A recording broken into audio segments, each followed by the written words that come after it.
All right, welcome back to Two Stupid Guys Trade Stocks. I'm Vinny, I'm Dylan. and today we're going to talk about a book I recently read, the little book that beats the market. Dylan's actually never read this book, never heard of this book, so I'm going to tell him about it. You guys are welcome to listen along and see if you learn a thing or two. And that's what we're playing is. Vinny's trying to slowly make me more like him. That's what this is. So if you like this kind of entertaining stock market content, go ahead and give us a like and subscribe. We're just two stupid guys trying to figure everything out here. So We'll get to it.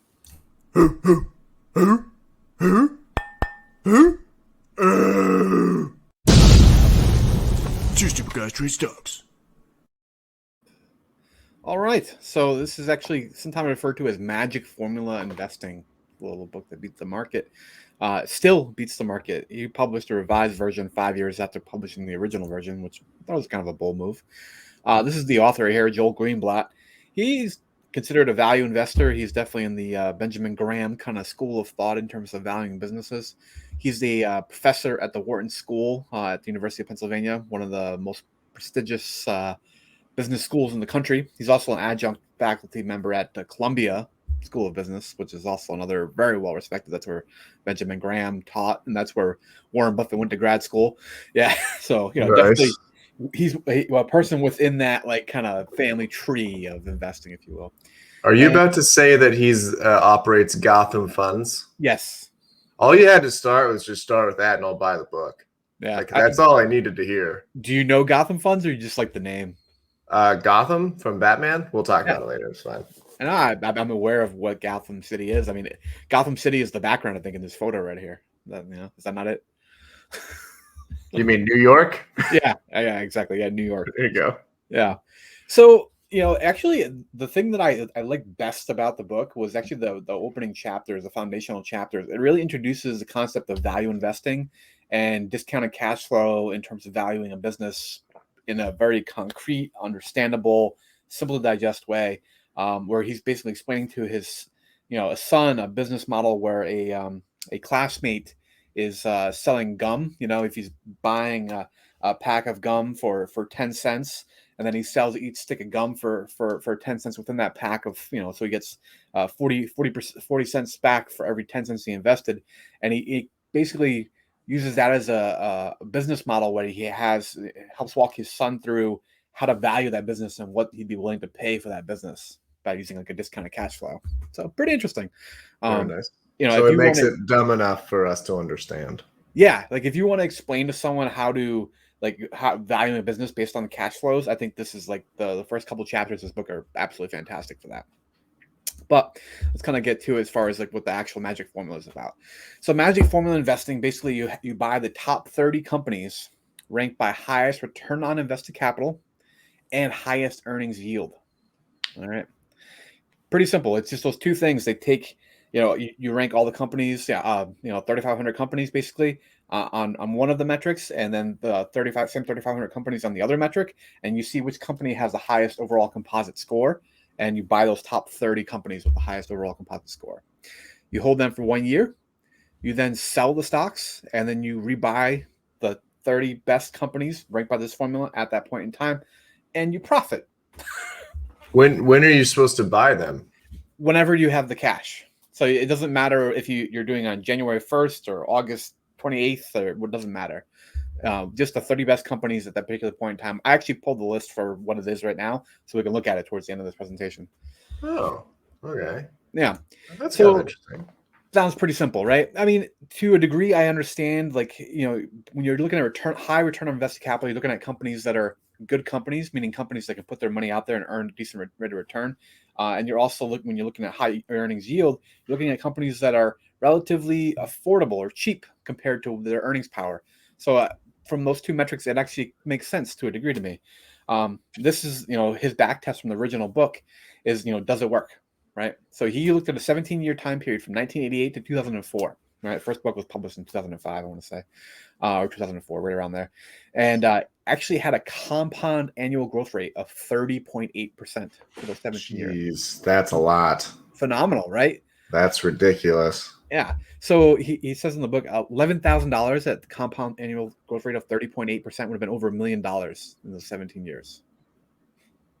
I know, That's right? pretty. Yeah, that's It seems almost too good to be true here. Yeah. All right. We're gonna get to that a little bit. So 12.3% was the market rate of return during that time period. So they more than doubled the market rate of return, and a small difference in terms of rate of return makes a big difference in terms of how much money you end up with at the end, right? This 12.3% market rate of return, $11,000 turned to $79,000. Still awesome, but nowhere near a million. No, not even remotely close. Yeah, you can't pick up chicks at a bar saying I'm a $79,000 heir. I'm a $79,000. Well, it depends on the chick. Yeah, that's true.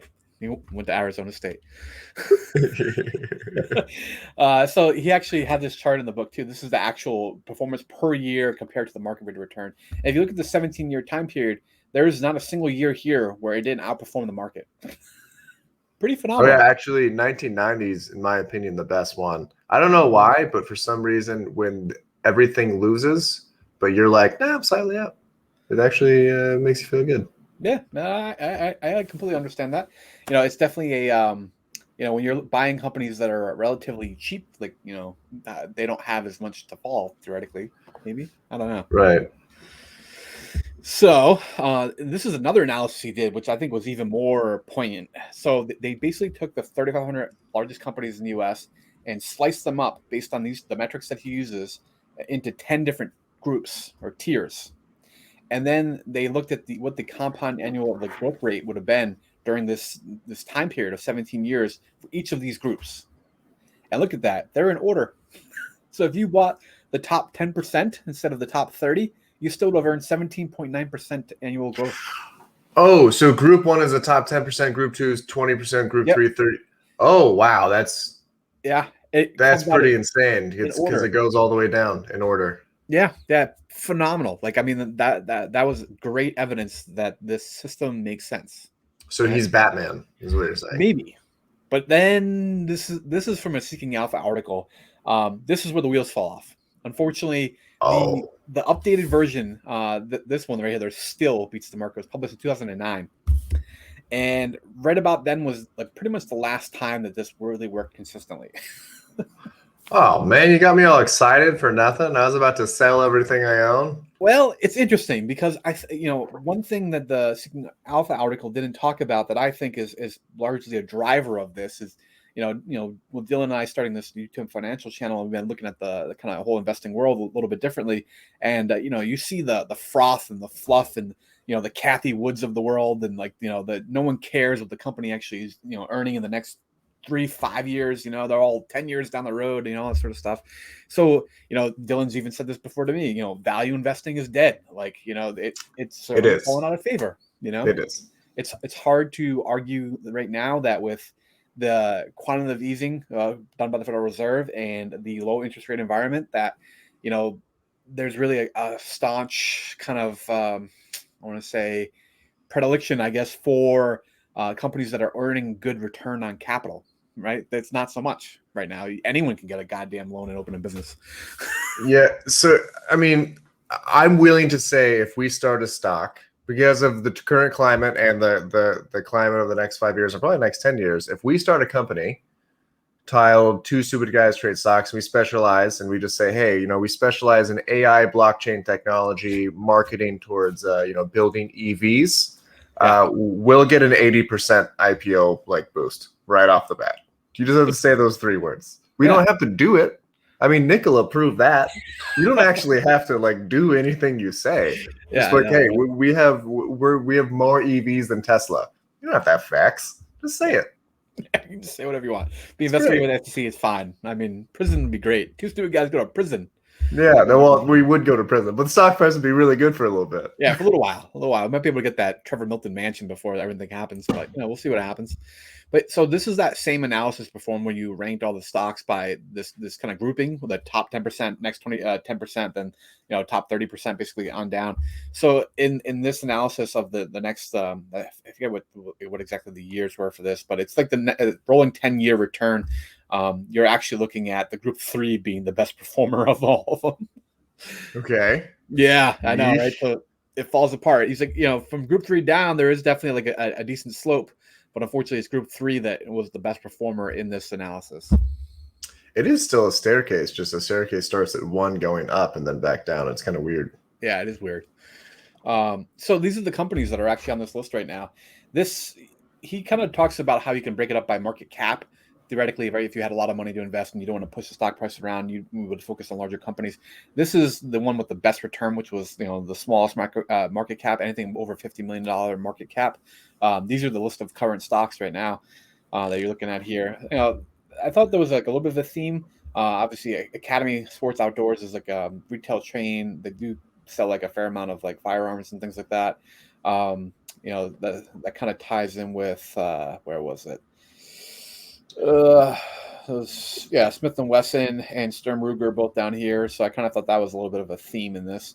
Obviously, given the current administration and the headways you've seen as far as the ability for victims of firearm violence to sue manufacturers.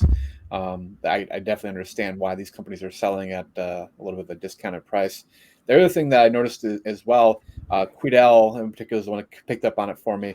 We'll see on the next slide because I looked at it with $1 billion plus, but this makes even more sense. Quidel, Hologic are both involved in like COVID-19 testing, so they had a pretty blockbuster year for them. And they're classically companies with high return on invested capital. So there's a reason most of the stocks on this list are on this list, right? Same thing. Why is AMC on this list? AMC Networks, not AMC movie theaters. Oh man, I was like, oh, this is crap. Yeah. different company. Bath and Body Works, Best Buy. You're definitely seeing a lot of Foot Locker, Dick's Sporting Goods, a lot of retailers, right? Because like this is. They certainly have headwinds with like e-commerce, Amazon eating their lunch basically. So a lot of companies that go on this list are on there for a reason, basically is my point or premise. And, he argues that the math will basically just outweigh that. Like there's a great reason that these companies belong there, but ultimately the market has probably discounted them too much, which arguably I understand. But couldn't you be, because like, with the whole innovation of like Amazon now and tech and all this other stuff, which was very, very different because like in the 2000 bubble, you had a bunch of tech companies that were big names but made no sales. Actually, kind of like now. I mean, they make sales, they just don't make profits. Yeah. But like, so like Amazon, for instance, like I don't see Dick's Sporting Goods having crazy growth over the next 5 years. Like I don't, because Amazon's it's just better. Yeah. Like there's too many like there's a lot of companies on there that like Smith and Wesson. I get it with the administration, but like they're not going to be like, yes, we had 50% growth this quarter. Like that's not going to happen. Yeah. No, I completely understand. Like I said, a lot of these companies, deserve to be sold at a relatively modest price. Best Buy is one I've actually been looking at for a little while. That their PE is like in the low double digits. And arguably, yeah, that they're Amazon's certainly encroaching, but I don't know about you. Wouldn't you want to rather like go in person and look at that big screen TV that you want to buy rather than just simply trust Amazon reviews? I went to Best Buy to see it and bought it on Amazon in the store. Yeah, okay, reasonable. You can do that. Well, it was I get 5% cash back with the credit card. Yeah, Best Buy does not. Do they not have that same deal? No, really. Well, that's pretty sad for them. And they didn't do price matching for Amazon. It was like substantially cheaper. Wow, it was like $700 cheaper. Yeah, I mean they're still doing relatively well, surprisingly. But yeah, I think they have a decent kind of isolator there, but. Yeah, well, they definitely do. I'm a TV nerd. Like this was when the C9 from LG came out. I'm like, oh, this is the TV I want. And then I went there. And I'm like, oh, this is really expensive here. It's like way cheaper at Amazon. So yeah, I don't know. It's definitely an interesting thing. I think I might use this as like a bit of a screener to find companies worth digging a little bit deeper in. In terms of figuring out like where I should be looking sector wise, because definitely there's like sector themes within this. I thought. There's like 3. It was essentially. Guns companies that came up because of COVID that had unique opportunities, and then retailers that were getting hit hard. Yeah, I completely agree. Yeah, that was generally what I saw here as a theme. So I don't know, because sectors to look at that are relatively reasonably priced right now. So yeah, that's true. I do think Nordstrom is very reasonably priced, so that would be to your own argument, because eventually, if you have a bunch of competition, Amazon can't kill everyone. So there's going to be the companies that go out, like if Macy's dies, Nordstrom will pick up a lot of their business and so on and so forth. Not that Macy's is going to die. That's just a company. They're actually doing great right now. But it's just an example. All right. Well, let us know what you guys think on in the comments below. I'm just curious about what everyone thinks about this little book that beats the market. We'll give it a little readsies. Yeah. Catch you guys in the next one. Have a good one.